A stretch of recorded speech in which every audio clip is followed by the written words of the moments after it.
Benvenuti e buonasera a tutti. Ci troviamo qui per fare memoria di una persona che ci è stata cara e che ci è cara, Don Silvano De Cal, e che abbiamo avuto modo di apprezzare per vari motivi e in varie occasioni. Forse le foto che abbiamo visto appena ora ci hanno aiutato a ricordare questi motivi e queste occasioni. Credo ci unisca a tutti un senso di profonda amicizia e di grande simpatia nei suoi confronti e anche di gratitudine. All'inizio di questo nostro incontro rivolgo un particolare saluto a Renato e Luisa, fratello e sorella di Don Silvano, che sono qui presenti con i familiari. Saluto insieme ai loro pastori, gli amici delle comunità parrocchiali di Cordignano, della cattedrale di Salsa, dove Don Silvano è stato parroco.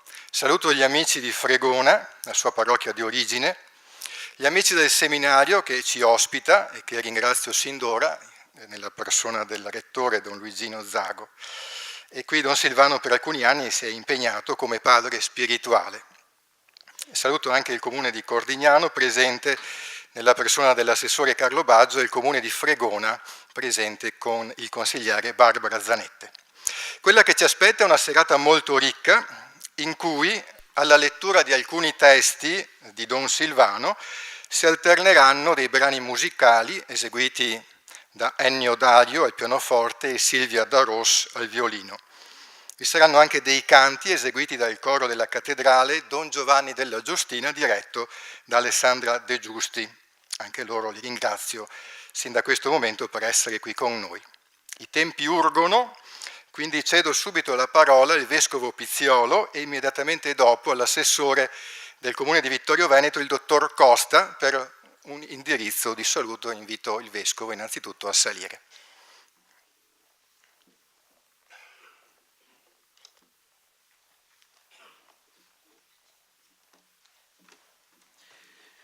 Buonasera a tutti, piacere di vedere che siete davvero numerosi e questo è già un segno della bella relazione che godeva Don Silvano con tante persone.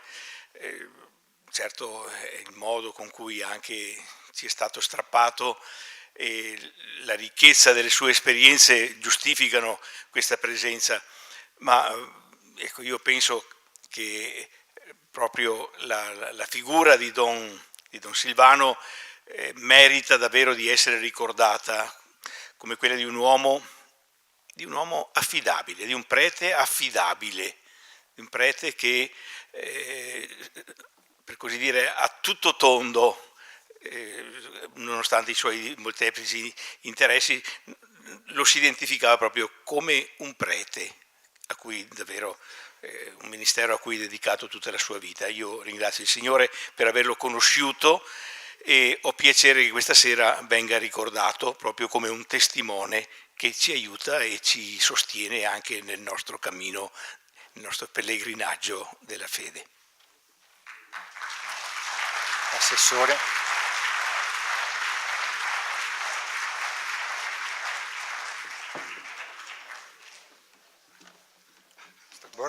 Buonasera a tutti. Io porto i saluti dell'amministrazione comunale, del sindaco Roberto Tonon, che come sapete sono saliti su a Londra e stanno rientrando adesso per restituire la visita della rappresentanza, della significativa rappresentanza inglese che abbiamo avuto, circa 250 persone, sabato scorso qui a Vittorio Veneto.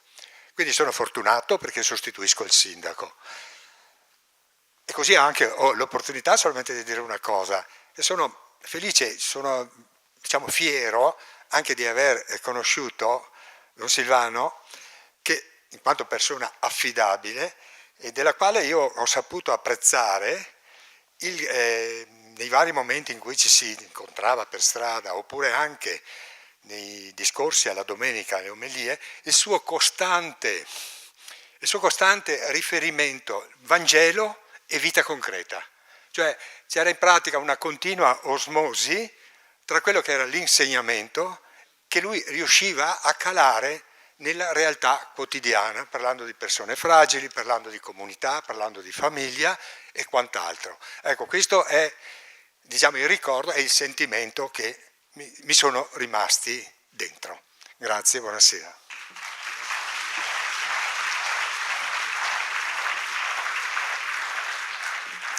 Grazie al Vescovo Corrado, all'Assessore Costa. Ora lascio la parola innanzitutto a Francesca Zabotti, che tra i vari incarichi che ha assunto in ambito ecclesiale ha ricoperto anche quello di Presidente dell'Azione Cattolica Diocesana. A lei è stato chiesto di presentare una biografia di Don Silvano. Subito dopo ascolteremo Don Martino Zagonel, vicario generale, al quale invece abbiamo chiesto di illustrarci brevemente il volume che raccoglie gli scritti di Don Silvano e che presentiamo ufficialmente questa sera, vero sì, Autenticità di un cammino, edito dalla casa editrice dell'Azione. Lascio la parola a Francesca. Un applauso di incoraggiamento.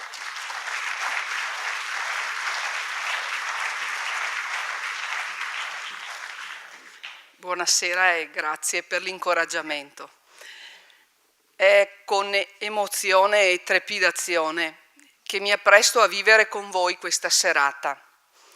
A me è stato assegnato il compito di offrire delle note biografiche su Don Silvano, che voi troverete in una versione più ampia nel libro. Le ho redatte con l'aiuto di molte persone che ringrazio di cuore. È stato un lavoro impegnativo che ho affrontato nel segno della gratitudine e della riconoscenza verso un sacerdote, amico, che ha segnato nel bene la mia vita. Ho conosciuto Don Silvano alla soglia dei 20 anni e da allora non ci siamo mai persi. Nel 1980 mi ha convinto ad accettare la vicepresidenza del settore giovani dell'Azione Cattolica Diocesana saranno 2 o 3 riunioni all'anno.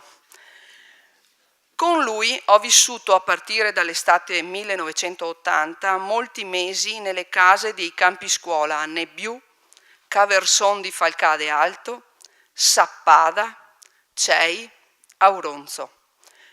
Con lui ho condiviso il servizio come presidente diocesana dal 2000 al 2005. Dal 25 ottobre 2017 lo sento come angelo custode della mia vita e della nostra Chiesa diocesana a cui tutti apparteniamo, senza dogane e lascia passare, direbbe lui. Ecco le note biografiche che abbiamo intitolato Una vita donata. Don Silvano de Cal nasce il 6 gennaio 1941 a Piai di Fregona, un soleggiato pianoro ai piedi del Monte Pizzoc. Silvano, cioè della selva, del bosco. Omen nomen, direbbero i latini. Silvano, per tutta la sua esistenza, conclusasi il 25 ottobre 2017 sul sentiero del Pissol verso il bivacco Ailof, in comune di Cison di Valmarino, ha amato la natura, le montagne, ha camminato con passo deciso da solo o con gli amici, grandi e piccoli, sui sentieri delle Dolomiti e delle Prealpi, leggendo e contemplando le meraviglie che Dio ha compiuto per noi nella creazione. Primo di 4 fratelli, dopo di lui Renato, Luisa e Raffaele. Silvano eredita dal padre Giovanni la semplicità e l'attaccamento alla terra e all'ambiente montano. Dalla mamma, Angela Dottor, l'infaticabile laboriosità e la perseveranza. La sua infanzia e la sua fanciullezza trascorrono in una famiglia che Don Silvano definisce nata nella povertà, ma che dalla povertà ha imparato il senso dell'onestà, della rettitudine, della sobrietà e del lavoro, caratteristiche che lo contraddistingueranno per tutta la vita. D'inverno frequenta la scuola dove si distingue subito per l'intelligenza e il desiderio di conoscere e capire.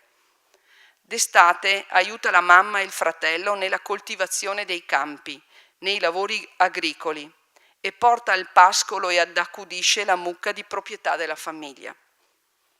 La fede genuina e semplice gli viene trasmessa dai genitori, che gli insegnano a pregare e a scoprire Dio nel creato. Ma sarà Monsignor Giovanni Ronchi, parroco di Fregona, ad iniziarlo alla vita cristiana comunitaria, rendendolo partecipe delle liturgie come chierichetto, intravedendo in lui un terreno fertile alla chiamata al sacerdozio. A 11 anni entra in seminario a Vittorio Veneto, ma il suo legame con la famiglia rimane molto forte e spesso di domenica la mamma e i fratelli lo vanno a trovare a piedi o in bicicletta. Don Silvano diventa sacerdote il 27 giugno 1965 nella sua Fregona per le mani dell'allora vescovo Albino Luciani e così scrive sull'azione di quella settimana. Sento che il tesoro del sacerdozio è custodito nel fragile vaso d'argilla della mia debolezza. Quello che posso desiderare e pretendere è solo di pormi umilmente al fianco di chi cerca il Signore con religiosa attenzione per il suo bene. Da novello prete comincia il suo servizio come vicario parrocchiale di Mel, dove conquista subito le simpatie dei ragazzi e dei giovani. Nel 66 il vescovo Luciani lo manda a Roma a studiare, presso la Pontificia Università Lateranense, dove conseguirà la licenza in teologia nel 1967. A Roma alloggia al seminario romano e per mantenersi negli studi segue 23 seminaristi di quinta ginnasio e di prima liceo. L'impegno nello studio e nel servizio ai ragazzi è massimo, ma nelle lettere che indirizza alla famiglia traspare un po' di nostalgia. Qui si vedono robe che non si vedono a Fregona né a Mel. Però si sta sempre meglio sia a Fregona sia a Mel. Nel 1967, al suo ritorno in diocesi, gli viene conferito l'incarico di insegnante di materie letterarie nel seminario vescovile e nel settembre 68, è nominato cappellano della chiesa cattedrale dove, guarda caso, è parroco Monsignor Giovanni Ronchi. Don Silvano segue le attività che si svolgono in patronato, organizza i tradizionali campeggi sulle Dolomiti, Passo Falzare o Val Grande a Padola, sostiene il gruppo corale che accompagna le celebrazioni, rivelando la sua forte passione per la musica sacra ed il canto. Sempre nel 68 diventa direttore della casa di studente di Vittorio Veneto. E in quel clima caldo della contestazione giovanile del dopo concilio diventa anche vice assistente della GIAC, Gioventù Italiana di Azione Cattolica, e della GF, Gioventù Italiana Femminile. Dall'agosto 74 svolge l'incarico di vice rettore e di padre spirituale del Collegio Dante di Vittorio Veneto, dove insegna lettere nella scuola media e segue i ragazzi nello studio, ma trova sempre il tempo per le sue camminate tra i monti. Nei mesi estivi, dal 70 al 78, dirige la casa alpina Bruno e Paola Mari di Nebiù, senza risparmiarsi né sul piano fisico ed operativo né spirituale e pastorale. A portarlo lassù tra i monti è Don Arrigo Gobbo, direttore dell'Opera Diocesana di Assistenza, con il quale Don Silvano ha un forte legame di amicizia e di collaborazione. Ospiti della struttura sono più di 550 bambini, provenienti da enti assistenziali di diverse parti d'Italia. Le difficoltà non mancano, ma Don Silvano riesce a creare sempre, anche in una realtà così grande, un clima di famiglia e a coltivare rapporti solidali con i collaboratori. Nel 77 è parroco non residente della parrocchia di San Giovanni Bosco di Nove di Fadalto e poi vicario cooperatore della parrocchia Santi Pietro e Paola di Vittorio Veneto con Don Ovidio Poletto. Dall'agosto 79 è nominato vice assistente diocesano dell'Azione Cattolica per il settore giovani. Segue i giovani di Azione Cattolica aiutandoli a fare gruppo. a fare strade insieme nel servizio alla Chiesa e al mondo. Li forma con percorsi esigenti, fatti di riflessioni, accostamento alla parola, spazi di ascolto e di dialogo, esercizi spirituali, celebrazioni liturgiche rigorose nei gesti e sostanziose nei contenuti. Li educa alla sobrietà, coinvolgendoli e convincendoli ad assumere uno stile di vita essenziale, rispettoso del creato e degli altri, soprattutto quelli più in difficoltà. Nell'agosto dell'80 lascia il Dante per diventare il direttore della casa dello studente Toniolo di Conegliano, creata per accogliere insegnanti bidelli e gli alunni fuori sede. Qui la sua è una presenza discreta, che garantisce però l'accoglienza di ogni singola persona e la cura di ambienti e strutture, sempre con l'occhio attento del buon padre di famiglia che non contempla sprechi, eccessi e agi inutili. Sono anni intensi di lavoro con i giovani di Azione Cattolica e con la pastorale giovanile. Nei campi giovani e giovanissimi la doccia è ammessa solo dopo l'escursione e al massimo una seconda volta dopo però aver fatto legna nel bosco e riscaldato l'acqua con una vecchia caldaia. Una gestione così oculata permette l'accantonamento dei primi fondi che poi serviranno nel 90 per comprare casa Cimacesta. Per l'acquisto della struttura viene fondata la cooperativa Papa Luciani e Don Silvano ne diventa il primo ed unico presidente, carica che manterrà fino al 2009, quando la cooperativa sarà sciolta. Nell'86 è nominato parroco di Cordignano, in solidum per un anno con Monsignor Candido Martin, mantenendo fino al 1981 il ruolo di assistente unitario di Azione Cattolica, ma deve lasciare i giovani di Azione Cattolica, che saluta con una lettera per esortarli a rimanere saldi nella loro vocazione, convinti che l'esperienza cristiana fatta in associazione, se vissuta integralmente, è un rodaggio qualificante per la vita. A Cordignano, San Cassan, resta 12 anni e lascia una decisa impronta pastorale, caratterizzata soprattutto dal desiderio e dall'impegno di unire la comunità. Lo strumento cardine per favorire la comunicazione e la comunione è il bollettino parrocchiale, che Don Silvano fonda e su cui scrive insieme a quelli che lui definisce collaboratori seri e fidati. La sua passione per la montagna è così contagiosa che porta alla creazione del gruppo Nino Lot, con il quale condivide escursioni indimenticabili e, come dice lui, sente di fare un cammino non solo con le gambe. Nel 98 lascia Cordignano perché l'allora vescovo Magarotto lo nomina padre spirituale del seminario maggiore e della comunità vocazionale di Premaor. Mai e poi mai mi sarei immaginato di prendere la strada del seminario alla mia età. Ritorno così a varcare quelle porte che si aprirono per me la prima volta, 46 anni fa, ragazzino di 11 anni, accompagnato da mamma e papà. Iniziavo trepidante il lungo cammino di preparazione al sacerdozio.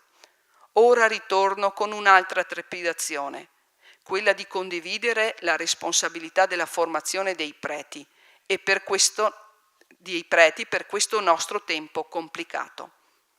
Nel 2002 assume anche il compito di padre spirituale del seminario minore. L'accompagnamento dei teologi e dei giovani in ricerca è radicato nella parola di Dio, che Don Silvano sa spezzare con un linguaggio sempre connotato dalla sua capacità di meravigliarsi e di sorprendersi di fronte a Dio che opera nella storia e nella vita quotidiana di ogni persona.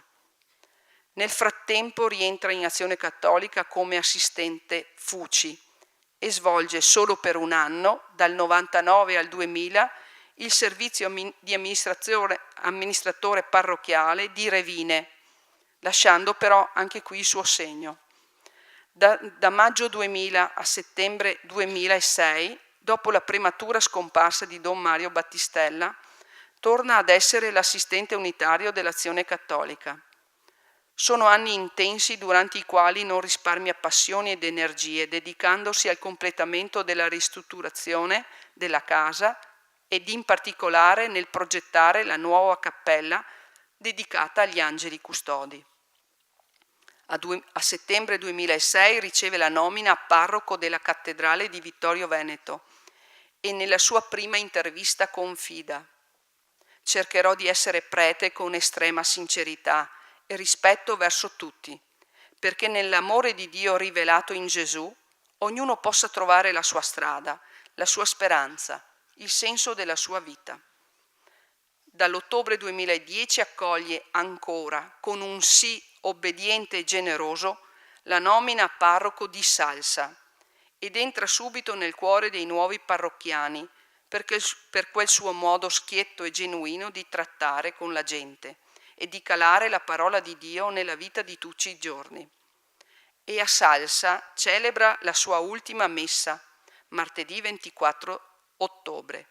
Poi si reca a Pieve di Soligo, dove incontra un gruppo di adulti dell'Azione Cattolica e in preparazione alla festa dei Ognissanti commenta la parabola delle vergini sagge e delle vergini stolte. L'indomani, mercoledì 25 ottobre, sul sentiero verso Ilof, pronuncia le sue ultime parole, richiamandoci a guardare ai segni, ad andare avanti, a non avere paura. La vita donata non è perduta e la sua vita non è certamente andata perduta, ma ha portato e continua a portare molto frutto, lasciando segni indelebili di sapienza e di speranza nella comunità e in chi ha avuto la grazia di incontrarlo e di fare strada insieme a lui.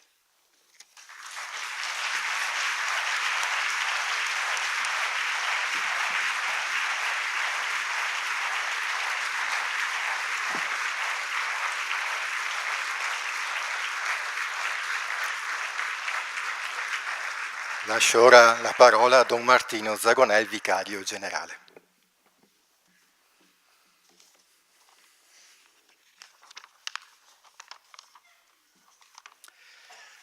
Ho tra le mani un bel libro. Autore Don Silvano De Cal. Titolo Vero sì? Editore L'Azione, il nostro settimanale diocesano. È un volume di 268 pagine, ben stampate, in caratteri non troppo piccoli, leggibili e godibili.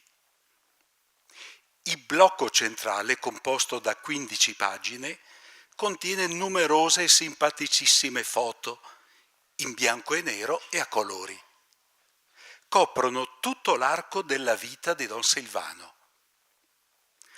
Lo potete vedere ragazzino, da studente, colto insieme ai 3 fratelli, nel giorno dell'ordinazione e nei primi anni di sacerdozio.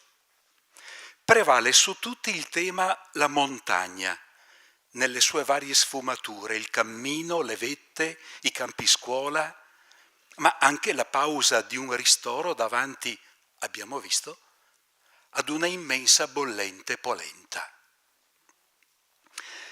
Bella, meglio stupenda, è la copertina, un uomo, Don Silvano stesso, in tenuta di montagna, scarponi, calzettoni rossi, zuave e camicia a quadri.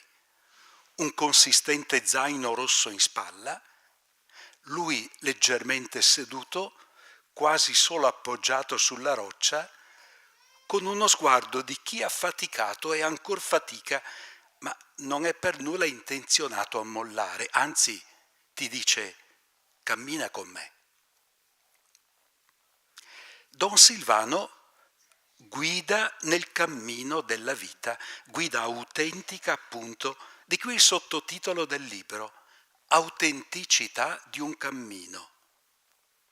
Autenticità perché è un cammino percorso in prima persona, in tutte le sue tappe ed esigenze, con coraggio pur nella fatica.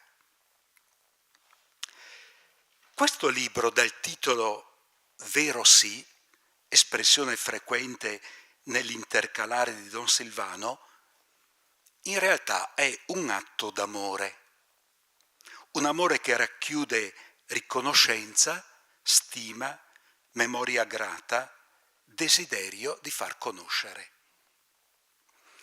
Aveva sconvolto tutti la morte improvvisa di Don Silvano un anno fa, il 25 ottobre 2017, stroncato lungo un sentiero di montagna da lui frequentatissima e amata, in una luminosissima e mite giornata autunnale, in compagnia di due amici. Quel giorno Don Silvano era particolarmente felice, canterellava lungo il cammino. Il dolore per la sua improvvisa morte ha invaso il cuore di tutti, veramente di tutti, grandi e piccoli, sconvolti e attoniti soprattutto i bambini della parrocchia. Della sua simpatia e del suo dialogo accattivante avevano goduto pochi giorni prima durante la messa della domenica che apriva l'anno di catechismo. Col passare del tempo il ricordo di Don Silvano si consolida. La sua figura, la sua persona, la sua parola rimangono ben dentro, custodite nel profondo.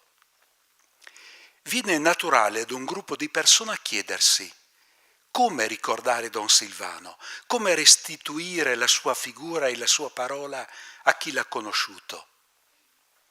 Don Silvano è efficace comunicatore, scrisse molto, non tanto libri quanto articoli.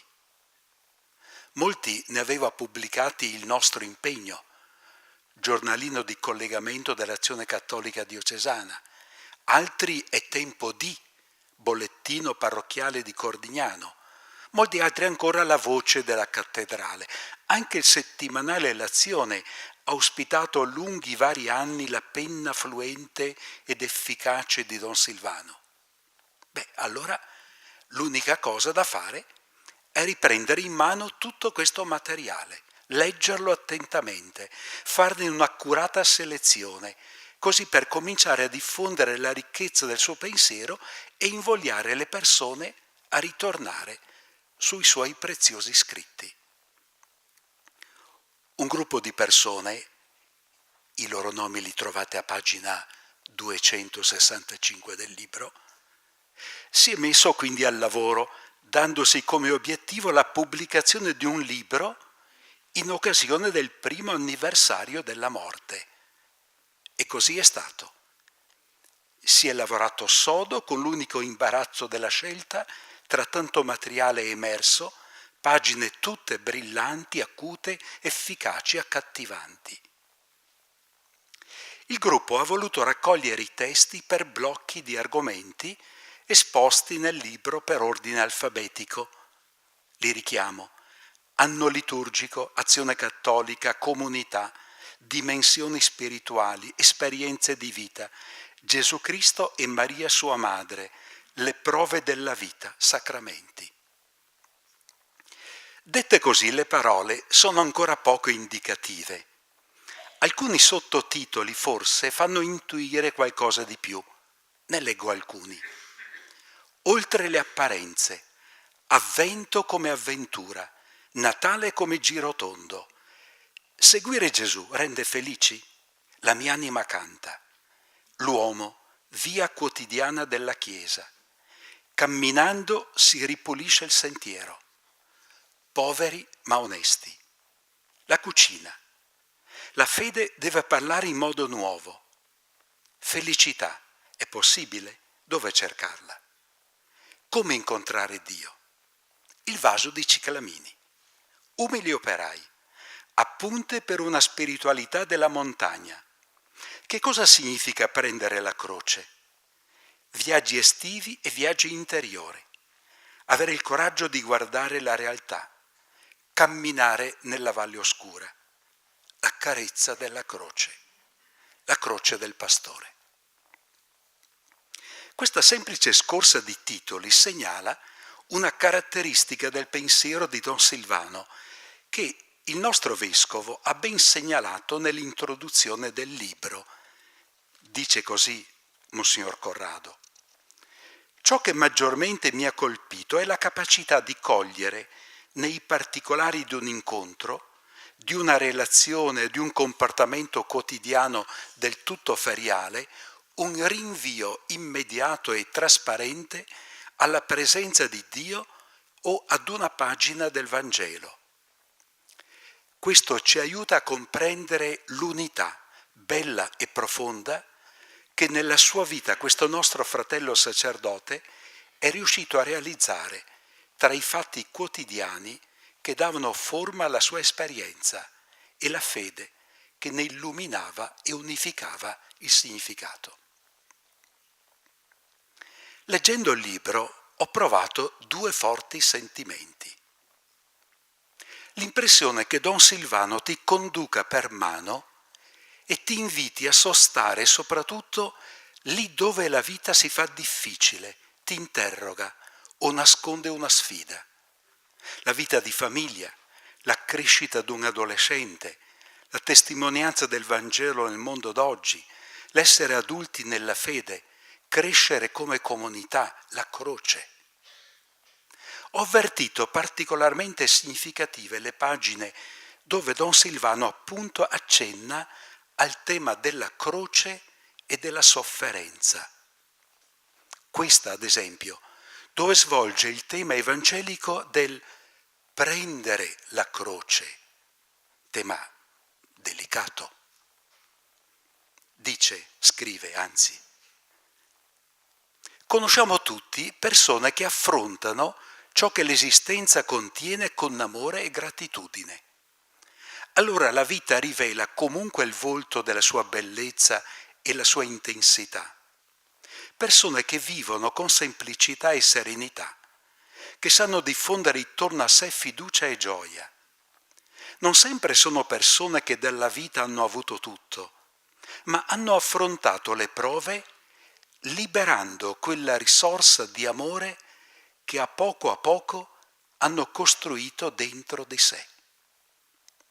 Si vedono i frutti di questo atteggiamento, non preoccupazione per sé, ma disponibilità al perdono, generosità nel darsi da fare per gli altri, senso di compassione per tutti quelli che sono in difficoltà. Queste persone prendono la croce, non la subiscono, non si lasciano schiacciare da essa, la assumono. Chi scrive queste cose ha veramente l'animo di un pastore, sa guardare fuori di sé, sa registrare e valorizzare il bene, vede il Vangelo incarnato e lo restituisce al lettore come lampada accesa posta sopra il candelabro, perché faccia luce a tutti. Un altro sentimento mi ha invaso durante la lettura. La gioia di aver avuto nella mia Chiesa e in particolare nel mio presbiterio un prete così, con questo cuore, con questa sensibilità, con questo amore al Vangelo e alla sua gente. Da questo punto di vista mi permetto di invitare tutti i miei confratelli a leggere questo libro. Fa bene mettersi in sintonia col battito del cuore di un confratello aperto alla vita e al Vangelo. Ci aiuta anche a crescere nella stima reciproca tra confratelli. Non solo quando essi ci hanno lasciato, ma ancor più mentre camminano con noi fianco a fianco ad affrontare la sfida di rivelare il Vangelo alla gente di oggi. Proprio un bel libro, da leggere e da godere. Farà molto del bene.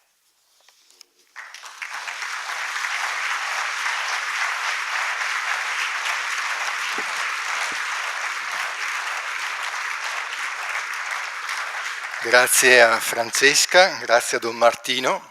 Ora accogliamo il coro della cattedrale Don Giovanni della Giustina, diretto da Alessandra De Giusti, che eseguirà 2 brani Preghiera semplice, il testo di San Francesco, e poi preghiera di Roberto Padoin. Li accogliamo con un applauso.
mentre il coro si dispone in fondo alla sala, noi continuiamo il nostro percorso, questa nostra serata particolarmente ricca.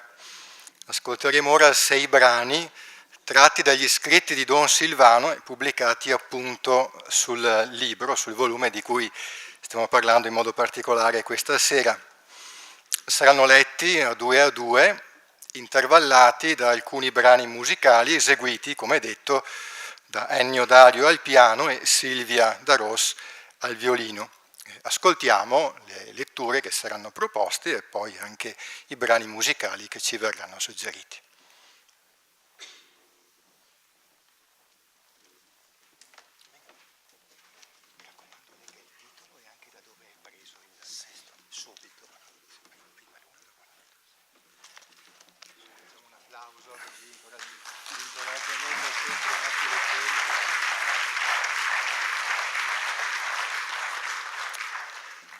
Una patria più grande, dalla voce della cattedrale, febbraio 2011. Devo recarmi a Pordenone, alla chiesa del Sacro Cuore. Mi faccio indicare da un conoscitore della città la zona in cui trovare questa chiesa. È un quartiere nuovo, dopo l'ospedale, vicino alla caserma dei Vigili del Fuoco. Imbocco una delle laterali, a destra della statale, e arrivo nei pressi della caserma dei pompieri. Mi accosto a un giovane di circa 30 anni, assicurandomi che abiti nel quartiere, e chiedo per la chiesa del Sacro Cuore. Non ne ho la minima idea, mi dispiace. La risposta. Scorgo un uomo sui 60 anni, cui faccio la stessa domanda. Sì, siamo vicini. Prenda quella laterale, vada avanti 200 metri e troverà la chiesa sulla destra.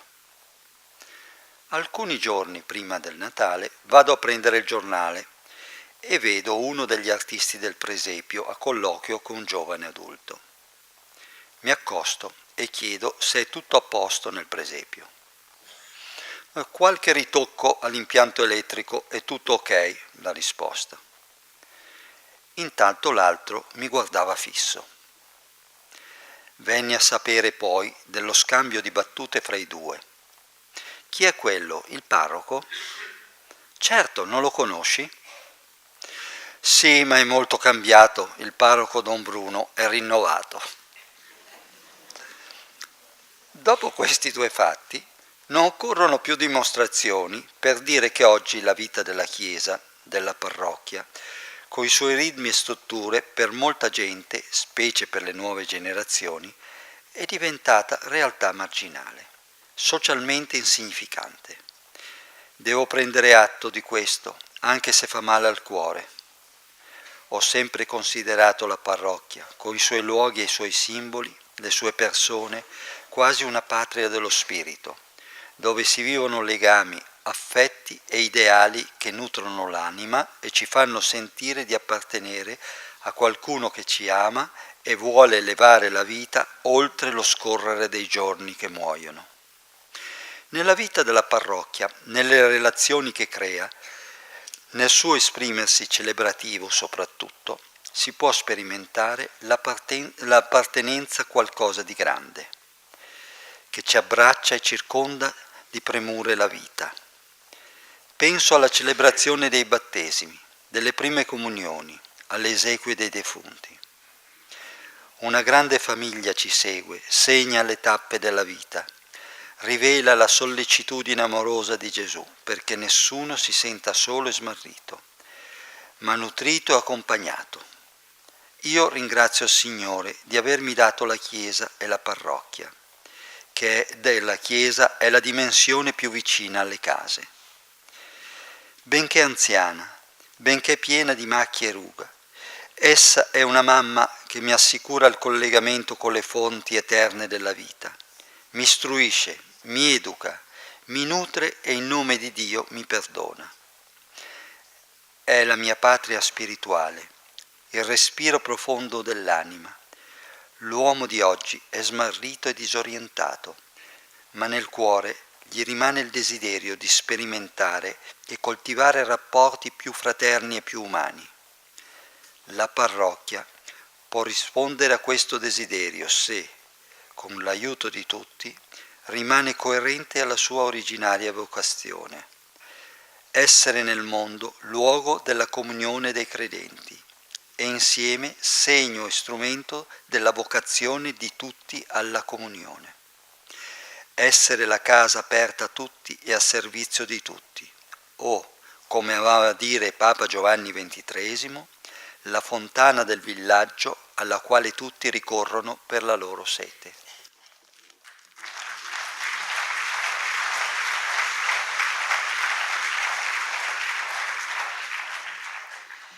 Caro animatore, dalla voce della cattedrale, ottobre 2015. Caro animatore, non so se faccio bene ad indirizzarmi a te indicando il tuo ruolo, il ruolo di animatore che insieme ai tuoi amici hai bene interpretato ed è stato riconosciuto, apprezzato da molti durante il GREST. Preferirei rivolgermi a te chiamandoti con il tuo nome, perché prima della funzione ricoperta all'interno di questo evento c'è qualcosa di più importante ed è il tuo io, la tua persona di giovane che si affaccia alla vita adulta con tante attese, ansie, paure, incertezze. Ti ho visto brillante, sorridente, attivo e sereno e credo che queste qualità siano lo specchio del tuo animo. L'abilità e la spontaneità con cui ti ho visto organizzare il GREST, ma soprattutto il tuo muoverti in mezzo ai ragazzi, hanno destato una reazione di sorpresa e di meraviglia in coloro che passavano o attendevano i bambini. A parere di tutti, questo GREST è andato proprio bene. I ragazzi contagiavano genitori e nonni di entusiasmo e gioia, al punto che ci si è chiesti: perché solo 15 giorni all'anno? Non si potrebbe ripetere, magari una volta al mese, qualcosa di simile? La realtà la conosciamo, purtroppo. Come è successo per tanti tuoi predecessori, fra non molto forse il tuo volto non sarà più così vicino a noi. Università, ricerca di lavoro, scelte di vita ti porteranno su lidi più disparati. Questa esperienza è destinata allora a restare un episodio isolato, una delle tante esperienze che si vivono, si consumano e si ricordano con nostalgia da adulti. Quali consigli potrebbe darti il parroco? Ne offro 2. Il primo è dettato da uno sguardo aperto sulla realtà parrocchiale e le sue povertà. Finché hai la possibilità, vedi se puoi dare continuità e mantenere in vita almeno qualche cellula del lavoro e dell'impegno che hai mostrato, tra i bambini come aiuto catechista, oppure un'animazione da inventare con ragazzi e genitori. Il secondo consiglio è da prete educatore, meno interessato e più a lungo termine. Crescerai, speriamo ti possa inserire nel lavoro, seguirai una strada vocazionale che il Signore ti ispirerà. L'esperienza fatta ti può aiutare a capire che se anche non avrai più modo di fare l'animatore, potrai comunque e dappertutto essere animatore, cioè mettere l'anima in ciò che farai. Allora l'esperienza che hai fatto non sarà capitolo chiuso, ma avrà accolto qualche semente da far germogliare nel lavoro quotidiano, attenti alle persone con spirito di servizio. Ti dico un'ultima cosa: per dare cuore e anima avrai bisogno di caricarti, di sentirti amato e chiamato. Vedi allora se puoi mettere a tema anche la tua crescita di fede, la passione per Gesù Cristo che si è dato anima e corpo per sostenere e animare le persone che hai incontrato. Perché il punto più alto di un animatore cristiano è quello di animare la vita con lo Spirito di Gesù, diventare annunciatore e testimone di vita nuova e bella in Lui. Te lo auguro con tutto il cuore.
Quando dico non ho tempo, la voce della cattedrale, gennaio 2007.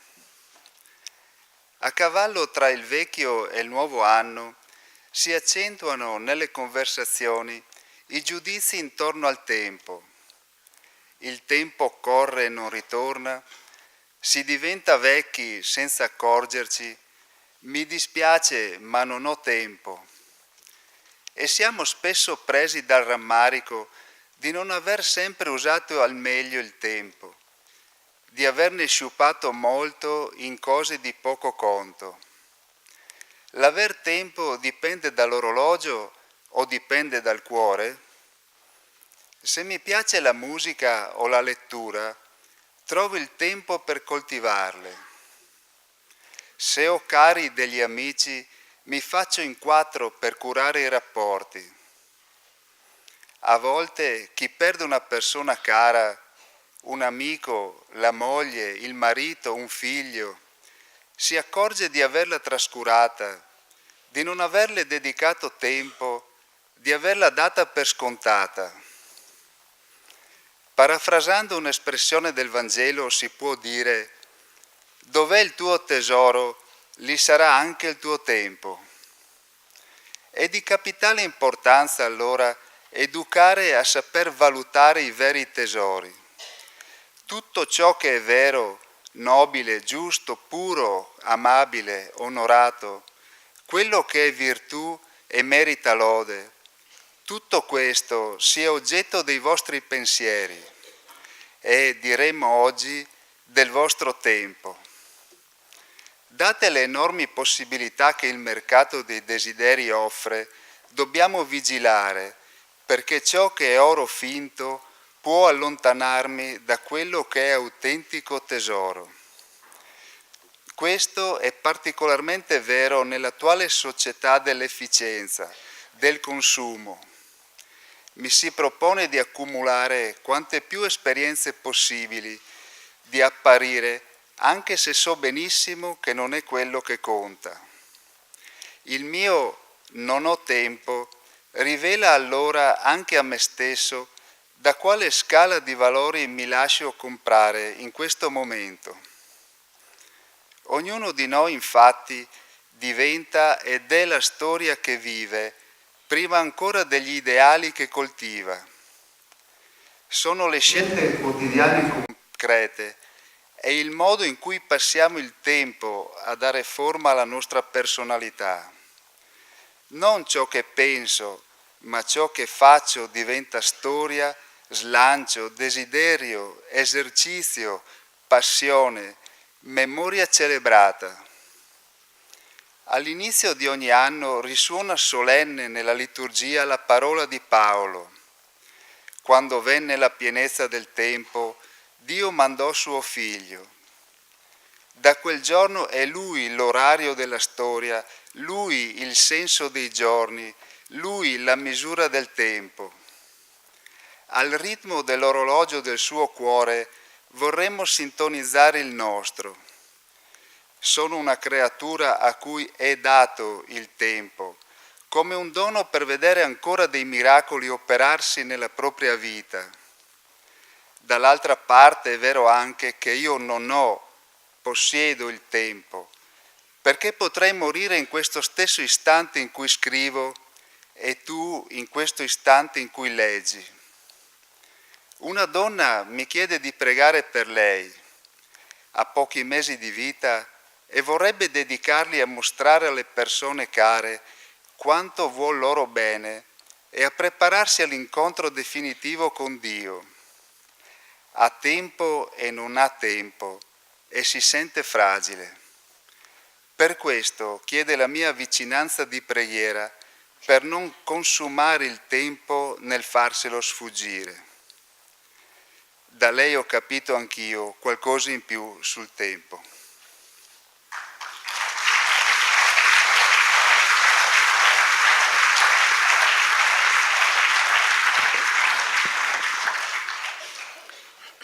Un regalo speciale, dalla Voce della Cattedrale, marzo 2012.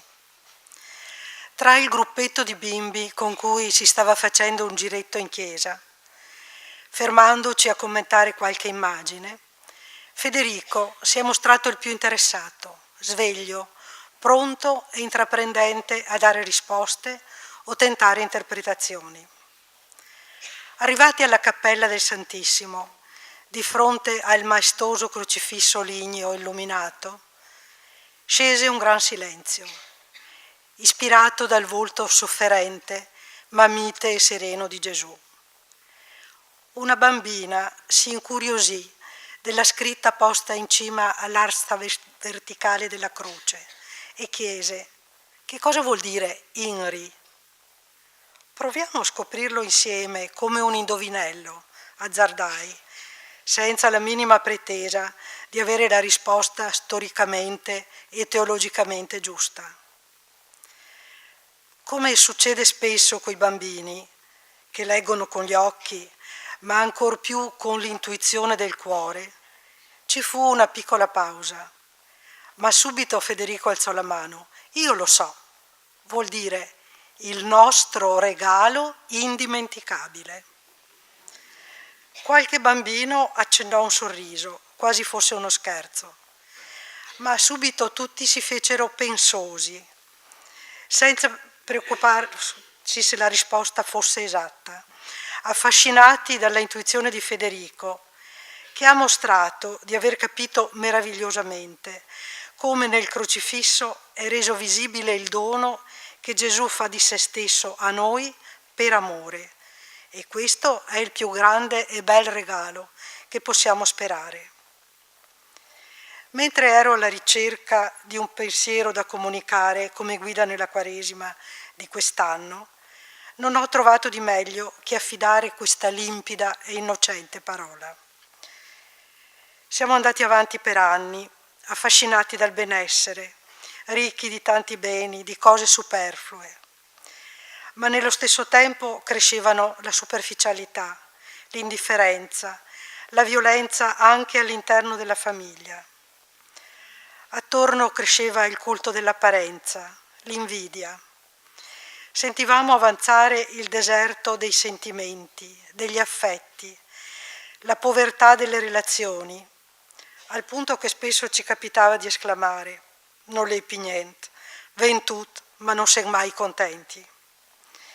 Ne ha sofferto molto anche la religiosità, il senso di Dio e della vita.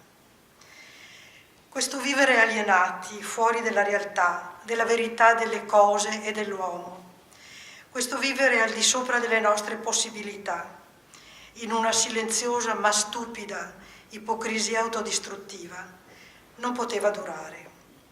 E la crisi è arrivata, economica e assieme morale, sociale e religiosa, con facili cadute nel pessimismo, specialmente nei giovani che non vedono luce nel futuro. Questa Quaresima, con lo sguardo al crocifisso, la vorrei vivere dentro la domanda: che cosa vuole insegnarci questa nuova situazione? Quali segnali vuol darci la voce di Dio in questo segmento di storia? E qui affiora una parola che ha sempre fatto parte della Quaresima ed è conversione, cioè operare una svolta, guardare la novità a cui la crisi ci spinge, scorgere il positivo, i fermenti di bene nascosti anche all'interno di una situazione ingrata. La voce di Dio, per mezzo del profeta Isaia, rassicura: ho voglia di costruire una strada nel deserto, di far scorrere fiumi nella steppa. Quaresima, tempo opportuno per rientrare in sé, vedere cosa correggere e cosa meglio cercare. Una voce profetica può essere anche quella di Federico. La nostra sofferenza, anche quella attuale, Gesù se l'è fatta propria e assieme ai nostri peccati se l'è caricata sulle spalle per portarla oltre, verso pienezza di vita.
Insegnami i tuoi sentieri, dal settimanale L'Azione, 8 agosto 1999. Il nostro linguaggio è talora funzionale, le parole sono piatte, le voci corrono a disegnare solo la superficie della vita, non filtrano a rivelarne la profondità. Un sentiero è un po' di terreno individuabile per arrivare a qualche posto. Ben diverso è il richiamo che si può cogliere nel Salmo 25. Fammi conoscere, Signore, le tue vie, insegnami i tuoi sentieri. Il linguaggio biblico è carico di simboli che parlano a tutto l'essere e mettono in azione la gioia profonda della scoperta e della contemplazione. La montagna, salire verso le montagne, rappresenta sempre un'avventurosa ricerca di qualcosa di impegnativo, non a portata di mano, non subito raggiungibile. Oggi il motto è tutto e subito e si crea una mentalità individualista, consumista. Ben altra è la lezione e l'educazione della montagna. Anche se la desideri, fai fatica a salire, a raggiungerla e non la puoi possedere. Devi pensare, fissare l'itinerario, alzarti presto, equipaggiarti in modo proporzionato, prevedere qualche rischio, mettere nello zaino ciò che è necessario per mangiare, bere e coprirti. Tutta la persona è attivata e proiettata verso la conquista bella ma faticosa che richiede costanza e coraggio. Così è il nostro cammino verso Dio, non a nostra portata, non manipolabile, non riconducibile a nostro uso e consumo. Bisogna volerlo, cercarlo, muoversi e attrezzarsi. Per questo il monte è il luogo di Dio, dell'incontro con Lui. La montagna, come Dio, nasconde segreti, luoghi del silenzio, profondità e anfratti da esplorare. Educa a superare se stessi, è maestra di rigore e disciplina, ma ti dona molto. Si vede il cielo, la luce risplende, si aprono orizzonti e panorami, nasce la gioia di una meta raggiunta, provi un grande senso di libertà. Non è così la ricerca di Dio? Non è così il cammino di fede? Chi decide nel cuore questo viaggio con pazienza sarà ripagato. Ecco perché la montagna è tanto presente nella Bibbia. C'è la montagna di Abramo, chiamato a compiere il sacrificio del figlio. La montagna ove si accoglie la legge, regola di vita. La montagna del Nebo, che permette a Mosè di intravedere la terra promessa. C'è l'Oreb, la montagna del profeta Elia, sfiduciato, perseguitato, tentato di abbandonare tutto, eppure chiamato a proseguire il cammino. Il Vangelo ci parla dei monti di Gesù, più o meno alti geograficamente, ma tutti altissimi nel simbolo. C'è la montagna del Magnificat, percorsa in fretta da Maria, la montagna della trasfigurazione, ma anche quella della tentazione, la montagna del silenzio e della preghiera. Sali sul monte tutto solo a pregare. Quella delle beatitudini, il monte degli ulivi, il Calvario e quello dell'ascensione. Narra la Bibbia che Giobbe, sfiduciato per tante prove, si appella al giudizio di Dio e gli chiede spiegazioni. Dio lo prende sotto braccio e lo porta a fare una passeggiata in mezzo alla natura. Gli fa notare i segreti del mondo minerale, vegetale, animale. Gli fa osservare il cielo, il suo ordine, la sua bellezza. La natura, nella perfezione del suo mistero, aiuta Giobbe, molto meglio di tutti i discorsi fatti con gli amici, a ridimensionare la sua ribellione. Educato dal silenzio e dallo stupore, entra in un nuovo modo di trattare con Dio.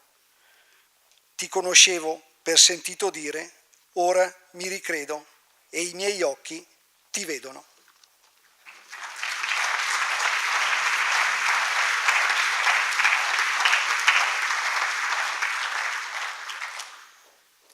Chiamati a pienezza di vita.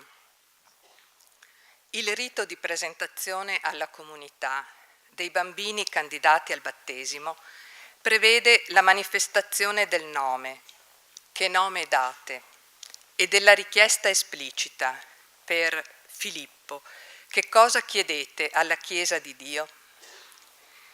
In una occasione una mamma mi ha sorpreso dicendomi: chiedo che sia felice. E cioè, chiedo, che riceva il battesimo, aggiunse tranquillamente. Scoperta di novità assoluta, inesplorata e inattesa, il collegamento immediato, spontaneo, del battesimo con la felicità. L'altra domenica, mentre mi reco alla chiesa di Serravalle per il concerto d'organo, incrocio una coppia. Lui, tenendo stretto un fagottino dal contenuto facilmente intuibile, mi ferma. Lei è un reverendo? Un prete, rispondo.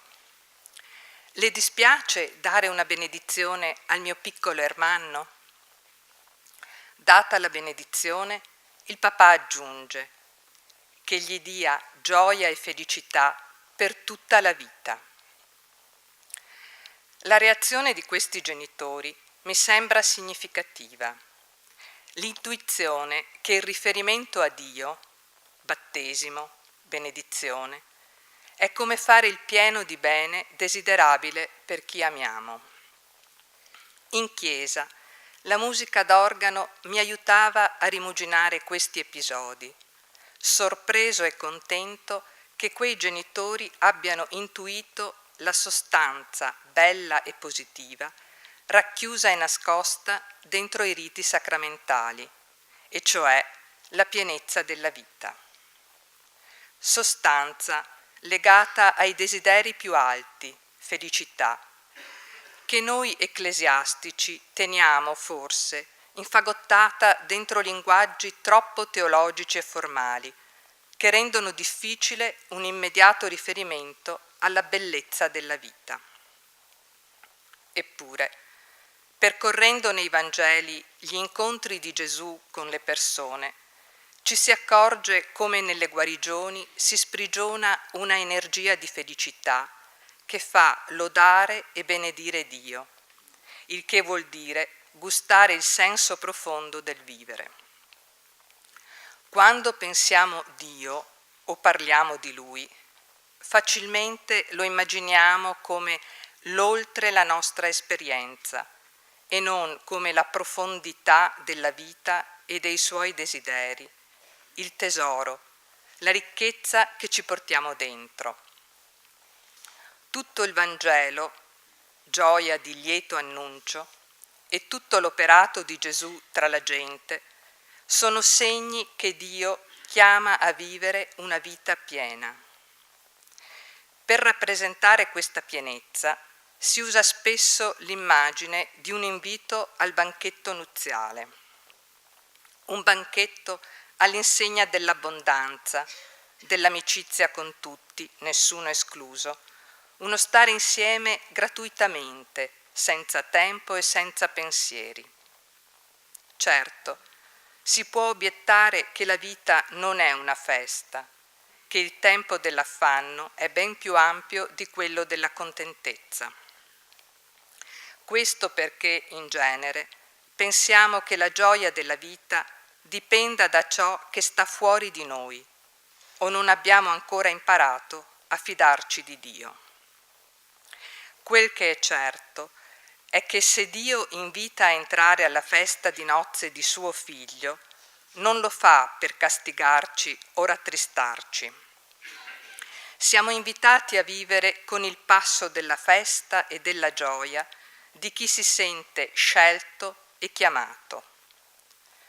Ciò chiede che ogni giorno ci convertiamo a superare ripiegamenti e pessimismi ed essere uomini e donne che amano la vita, che vivono positivamente la loro esperienza familiare e sociale, le relazioni con gli amici e i vicini di casa, la politica, il lavoro, che sanno apprezzare l'esistenza con tutte le sue dimensioni, affetti, responsabilità, fatica, amore, che sanno dare un senso alle esperienze difficili che segnano il vivere di tutti, la malattia, il dolore, il limite, la solitudine, la morte, che non subiscono la loro umanità e le forme negative con cui si esprime la cultura d'oggi.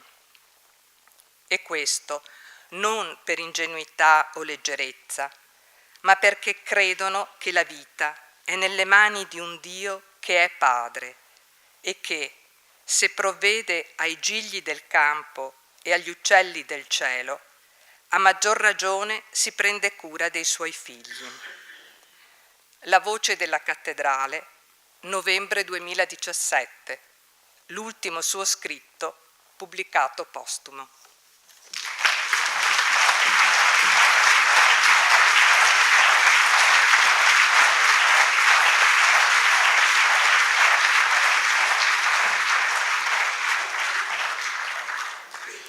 Gli ultimi due brani che abbiamo ascoltato ci hanno parlato, uno della montagna, l'ultimo della morte sua, perché è stato proprio lo scritto finale, l'avevo chiesto io tra l'altro per l'azione, e dopo forse lui l'aveva già in mente per la voce della cattedrale, e poi appunto l'episodio della morte. Comunque questi testi ci parlano della montagna, della morte di Don Silvano, e vorremmo adesso ascoltare il coro, che invito a salire, che eseguirà un canto, penso molto noto a tutti noi, Signore delle cime di Beppi De Marzi.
Montagna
Siamo arrivati alla fine di questa serata intensa e ricca. Mi permetto di ringraziare tutte le persone che hanno contribuito per la realizzazione di questo momento, di questa serata, e vorrei anche ringraziare in modo particolare quanti hanno voluto fortemente e portato a termine il libro Vero sì, autenticità di un cammino. Li nomino in ordine alfabetico, sono le persone che hanno partecipato a una piccola commissione che ha appunto realizzato questo volume. Don Paolo Astolfo, Don Alberto Basso, Maria Elisabetta Canella, Don Fabrizio Casagrande, Luciana Cesca, Sandra Daros, Elisa Moretto, Marina Petterle, Maria Roman, Chiara Sartori, Paola Turbian, Francesca Zabotti e Don Martino Zagonel. Grazie di cuore per tutto quello che avete fatto.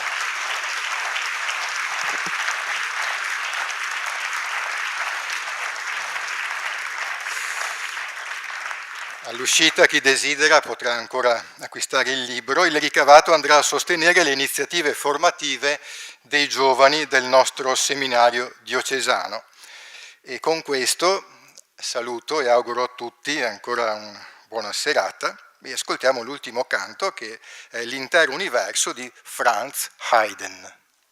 Ascoltiamo.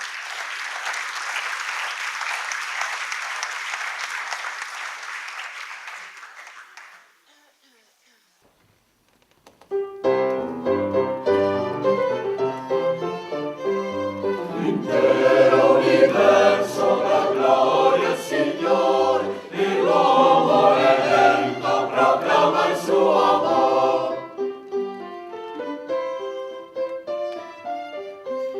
I giorni tra loro si parlano di lui, la notte alla notte notizia ne dà, la notte alla notte notizia ne dà. Lodiamo il Signore, Signore, con fede sentiamo a luce gioiosa, cantiamo a Lui. Cantiamo, cantiamo, cantiamo, cantiamo, cantiamo a Lui, con fede sincera, con voce gioiosa, cantiamo a Lui.